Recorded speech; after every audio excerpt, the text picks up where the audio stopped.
Governor Telangana Tamilisai Soundararajan ने 75वें यौम आज़ादी की तकरीबात के एक हिस्से के तौर पर आवाम को घरों पर कौमी परचम लहराने को कहा है। गवर्नर की जानिब से मंगल के रोज सैलाब मुतासिर में कपड़े और जरूरी सामान तकसीम किया गया। इस मौके पर गवर्नर ने कहा कि इंडियन रेड क्रॉस सोसाइटी के जेर एहतमाम रियासत में 75 मेडिकल कैंप और ब्लड डोनेशन कैंप का इनेकाद किया जाएगा। गवर्नर ने कहा कि मुल्क की आज़ादी के 75 साल मुकम्मिल होने के मौके पर आज़ादी अमृत महोत्सव का इनेकाद किया जा रहा है और हुब्बुल वतनी की अलामत के तौर पर लोगों से कहा जा रहा है कि वो 13 से 15 अगस्त तक अपने घरों पर कौमी परचम लहराएं।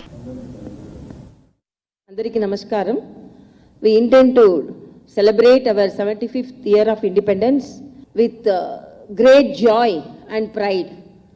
For that, our Honorable Prime Minister has appealed all of us to hoist the national flag in each of our house. So for that, we are reaching out. Yesterday, we distributed the flags to the children and appealing the children to instruct the parents also to erect the flags in their houses. And today, because of the floods, most of the people are affected.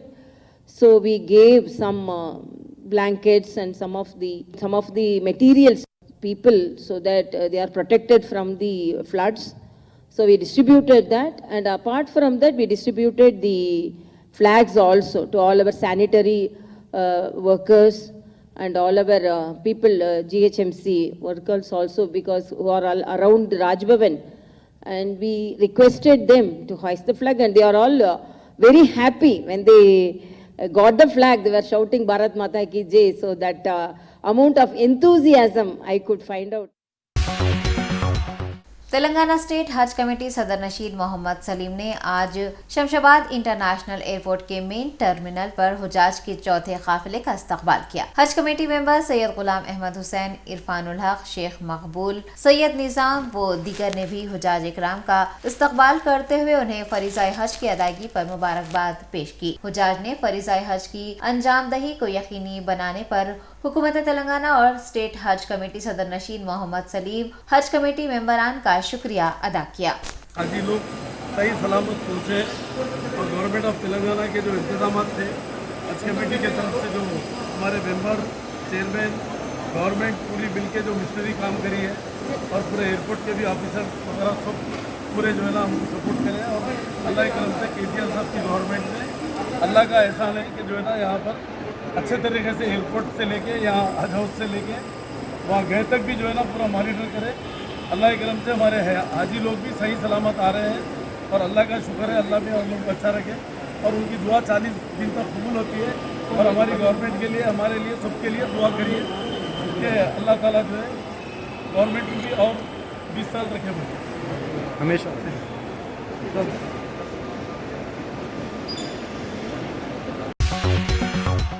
Nampally रुकने assembly Jafar Hussain Meraj, वक्फ board सदर नशीन मसीउल्लाह खान, नुमाइंदा corporator Arif Rizwan व दीगर ने आज शाही मस्जिद बाग़ आमा नामपल्ली का तफसीली दौरा किया और मस्जिद में जारी तज़न्नो के कामों का मुआयना करते हुए तफसीलात हासिल की। इस दौरे के मौके पर वहाँ ज़ेर इल्तिवा कामों का भी जायजा लिया गया और वक्फ बोर्ड सदर नशीन को इससे मुताल्लिक़ आगाह किया गया। स्टाफ की कमी व दीगर मसाइल से वक्फ बोर्ड सदर नशीन को वाकिफ करवाने पर चेयरमैन मसीउल्लाह खान ने इन मसाइल की जल्द अज जल्द यकसोई का यकीन दिलाया है। मीडिया के नुमाइंदों से बात करते हुए रुकने असम्बली जाफर हुसैन मेराज ने इस दौरे से मुताल्लिक़ तफसीलात बताई हैं। आज शाही मस्जिद बाग़ आम का एक तफसीली दौरा किया गया, जिसके अंदर मेरे साथ में वक्फ बोर्ड चेयरमैन जनाब मसीहुद्दीन साहब थे और यहाँ के एरिया नुमाइंदा कॉरपोरेटर आरिफ रिजवान साहब और तमाम ऑफिसर्स मौजूद थे। आज का हमारा मेन मकसद ये था कि यहाँ पे ऑलरेडी शाही मस्जिद के अंदर एक रेनोवेशन का काम हुआ, जिसके अंदर शेड की हाइट बढ़ाई गई और शेड एक्सटेंशन किया गया और कुछ काम बाकी था, जिसके लिए हम ख़ास तौर से ये सोचे कि यहाँ पर आकर यहाँ पे क्या क्या पेंडिंग काम है वो देखे। तो मैं चेयरमैन वक्फ बोर्ड का शुक्रिया अदा करना चाहता हूँ। उन्होंने इमीडिएट आए और यहाँ पर हमने फॉल सीलिंग और एलिवेशन के आर्चेस के लिए उनको रिक्वेस्ट की, तो उन्होंने इमीडिएट उसको इंशाअल्लाह ताला जल्द से जल्द तकमील कराने का वादा किए हैं। और उसके साथ साथ यहाँ पर जो स्टाफ की कमी है उसके लिए भी हम डायरेक्टर माइनॉरिटीज़ को लेटर लिखे हैं, इंशाअल्लाह ताला वो भी काम मुकम्मिल होगा। और जो भी काम यहाँ पर बाकी है उस काम को हम मुकम्मिल करने की पूरी कोशिश कर रहे हैं। पहला अहम जो काम है, यहाँ पर सिक्योरिटी गार्ड होना बहुत ज़रूरी है, क्योंकि एक पब्लिक गार्डन के अंदर ये जो मस्जिद है, यहाँ पर हर टाइप के लोग आते हैं, जिसमें बिगर्स भी आते हैं, कुछ बदमाश भी आते हैं, फ़िरक़ा परस्त लोग भी आते हैं। अगर फ़र्ज़ करिए मस्जिद के अंदर कोई भी ऐसा इंसिडेंट होता है जिसके लिए तकलीफ़ होती है, तो हम हुकूमत तेलंगाना से ये ख्वाहिश करना चाहते हैं और दरख्वास्त करते हैं कि जल्द से जल्द आप सिक्योरिटी का इंतज़ाम कराइए। उसके साथ साथ जो यहाँ के मेंटेनेंस वर्क है, जैसा टॉयलेट के लिए भी हम कोशिश कर रहे हैं, और यहाँ पे मैनेजर का क्वार्टर है, मैनेजर के क्वार्टर को गोडाउन में इस्तेमाल किया जा रहा है, उसके लिए भी हम कह रहे हैं। तो मैं उम्मीद करता हूँ कि आज का ये दौरे में जो काम बताए हैं वो इंशाअल्लाह जल्द से जल्द तकमील होंगे, क्योंकि मजलिस इत्तेहादुल मुस्लिमीन आए दिन न सिर्फ अवाम के दरमियान में रहती है, बल्कि नक़ीब मिल्लत बैरिस्टर असदुद्दीन ओवैसी साहब की सदारत के अंदर जितने भी ये मसाजिद होते हैं उसके जो भी मेंटेनेंस का काम वक्फ बोर्ड करती है, गवर्नमेंट तेलंगाना करती है, उसको तकमील कराने की कोशिश करते हैं। क्योंकि मैं आपको एक बात आपके चैनल के ज़रिए से वाज़े कर दूं कि टोटल तेलंगाना में 2 ही स्टेट मस्जिद है, कोई एक मक्का मस्जिद और एक शाही मस्जिद। क्योंकि इसको स्टेट ऑनर जब मस्जिद को दिया गया है तो उसको उसी तरीक़े से मेंटेन करेगी अगर गवर्नमेंट, तो ज़्यादा बेहतर रहेगा। इसमें गवर्नमेंट का भी नाम होगा और यहाँ पर जितने मुसल्लियाँ हैं, ख़ास तौर से यहाँ पर तकरीबन जो शहर के अंदर इम्पॉर्टेंट लोग रहते हैं वो लोग यहाँ पर नमाज के। तेलंगाना के टेक्सटाइल मिनिस्टर केटीआर ने बीजेपी एमपी बंडी संजय को मरकजी हुकूमत की जानिब से बुनकरों की फलाह व बहबूद के लिए किए गए इक़दामात की वजाहत करने का चैलेंज किया है। बीजेपी रियासती सदर बंडी संजय ने कहा है कि रियासत में नीधनकु बीमा स्कीम को नाफिज करने के लिए उन्होंने रियासती हुकूमत को मजबूर किया था। केटीआर ने इस स्कीम के निफाज का क्रेडिट खुद लेने की कोशिश करने पर बंडी संजय पर तंज किया है और कहा है कि अगर हिम्मत है तो बंडी संजय मरकज की बीजेपी हुकूमत या फिर बतौर करीमनगर एमपी पिछले 8 सालों में बुनकरों के लिए किए जाने वाले इक़दामात की वजाहत करे। वाज़ेह है कि रियासत में बुनकरों के लिए 5 लाख रुपए की इंश्योरेंस कवरेज फराहम करने की स्कीम के निफाज के रियासती हुकूमत के फैसले पर बंडी संजय ने हुकूमत का मजाक उड़ाने की कोशिश की है और इस स्कीम के निफाज में ताखीर को लेकर सवाल उठाए हैं। इस बयान पर केटीआर ने शदीद रद्द-ए-अमल का इजहार करते हुए कहा है कि इस फैसले का मजाक उड़ाने वाले करीमनगर एमपी हल्का सिरसिला के लिए एक मेगा पावर लूम क्लस्टर भी मंजूर नहीं करवा सके। सिंगारेनी के झोपड़ियों में 4 दिनों से बरकी सरबराही मसदूद होने पर आवाम ने सख्त नाराजगी का इजहार करते हुए आईएएस सदन डिवीजन कॉर्पोरेटर जंगम श्वेता के हमरा आसमानगढ़ विद्युत डीई ऑफिस के सामने आज धरना दिया और जल्द अज जल्द इस मसले को हल करने का मुतालबा किया। डीई हनुमंत रेड्डी ने एहतजाजियों को बताया है कि अदालत के हुक्म के मुताबिक बरकी कनेक्शन नहीं दिए गए हैं। उन्होंने इस मसले को जल्द अज जल्द हल करने का एहतजाजियों को यकीन दिलाया। కాలనీ నుంచి వీళ్ళందరూ వాళ్ళకి వారం రోజులైంది కరెంట్ రావట్లేదంటే ఇక్కడికి ఎలక్ట్రిక్ రావడం జరిగింది। అయితే ఏఈ గారు డి గారు సానుకూలంగా స్పందించి మాకు వాళ్ళకి కరెంట్ ఇవ్వడానికి ఏం ప్రాబ్లం లేదు, కాకపోతే ఇది కోర్టులో ఉంది, ఈ ల్యాండ్ డిస్ప్యూట్లో ఉంది కాబట్టి దాని నుంచి ఆర్డర్స్ తెస్తే మేము తప్పకుండా ఇస్తాము అని వాళ్ళు తెలపడం జరిగింది। అయితే మేము దాని గురించి వీళ్ళ గురించి తప్పకుండా పోరాడదాం। ఎందుకంటే పుట్టిన ప్రతి ఒక్క మనిషికి నీళ్ళు కరెంట్ అనేది గాలి అనేది కంపల్సరీ ఇవ్వాలని మనకి హైకోర్టు ఇచ్చింది అది రూలు। కాబట్టి మేము కూడా దీని గురించి పోరాడతాం, వీళ్ళ కోసము కోర్టుకు వెళ్తాము, వీళ్ళకి మీటర్లు వచ్చే వరకు పోరాడతాం। నేను ఒక్కటే మన కేటీఆర్ మున్సిపల్ శాఖ మంత్రి కేటీఆర్కి చెప్పేది, ఆయన దత్తత తీసుకున్న ఈ కాలనీకి కొంచెం వాళ్ళకి కన్కరించండి, వాళ్ళని చూడండి, వాళ్ళకి ఎంత అసలు కరెంటు ప్రాబ్లము, నీళ్లు, డ్రైనేజ్ ఎంత కష్టంగా ఉంది వాళ్ళని ఒక్కసారి మీరు వాళ్ళ గురించి ఆలోచించి ఒక్కసారి వీరి ఇక్కడ కాలనీకి వచ్చి చూడాలని నేను ఒక్కటే కేటీఆర్ గారిని కోరేది, అంతే। తప్పకుండా మేము 5G स्पेक्ट्रम की नीलामी के साथ ही हिंदुस्तान में 5G सर्विस का रास्ता साफ हो गया है। तमाम 22 टेलीकॉम सर्कल्स में प्रीमियम 700 मेगाहर्ट्ज़ बैंड में 5G स्पेक्ट्रम खरीदने वाला जियो वाहिद ऑपरेटर है। 5G के लिए बेहतरीन समझे जाने वाला इस बैंड पर सभी ऑपरेटर्स की नज़र थी, लेकिन इस प्रीमियम 700 मेगाहर्ट्ज़ बैंड के नाम के साथ जियो ने 5G रेस में इब्तदाई बढ़तरी हासिल कर ली है। दुनिया भर में 700 मेगाहर्ट्ज़ बैंड 5G के लिए गालिब बैंड के तौर पर इस्तेमाल हो रहा है। यहाँ तक कि अमेरिका और यूरोपीय यूनियन ने भी इसे 5G सर्विस के लिए प्रीमियम बैंड करार दिया है।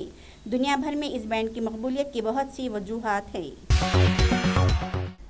तेलंगाना के वजीर इंफॉर्मेशन टेक्नोलॉजी केटीआर ने यौम आज़ादी तकरीबात के लिए चीन से कौमी परचम दरामद करने पर मरकजी हुकूमत पर निशाना साधा है। केटीआर ने 75वें यौम आज़ादी तकरीबात के लिए मुल्क में कौमी परचमों की तैयारी में नाकामी के लिए मरकज पर शदीद नुक्ताचीनी की और चीन से तिरंगे दरामद करने का इल्जाम लगाया। मरकजी वजीर सियाहत जी किशन रेड्डी के इस बयान पर तंज करते हुए कि हिंदुस्तान खादी सनत हर घर तिरंगा प्रोग्राम की मांग को पूरा नहीं कर सकती, केटीआर ने ट्विटर पर कौमी परचमों की मुनासिब तादाद मुल्क में तैयार करने में मरकज की नाअहली को उजागर किया। उन्होंने कहा कि मेक इन इंडिया को फरोग देने के दावे के बावजूद मरकजी हुकूमत कौमी परचम तैयार करने के लिए पेश की मंसूबाबंदी नहीं कर सका।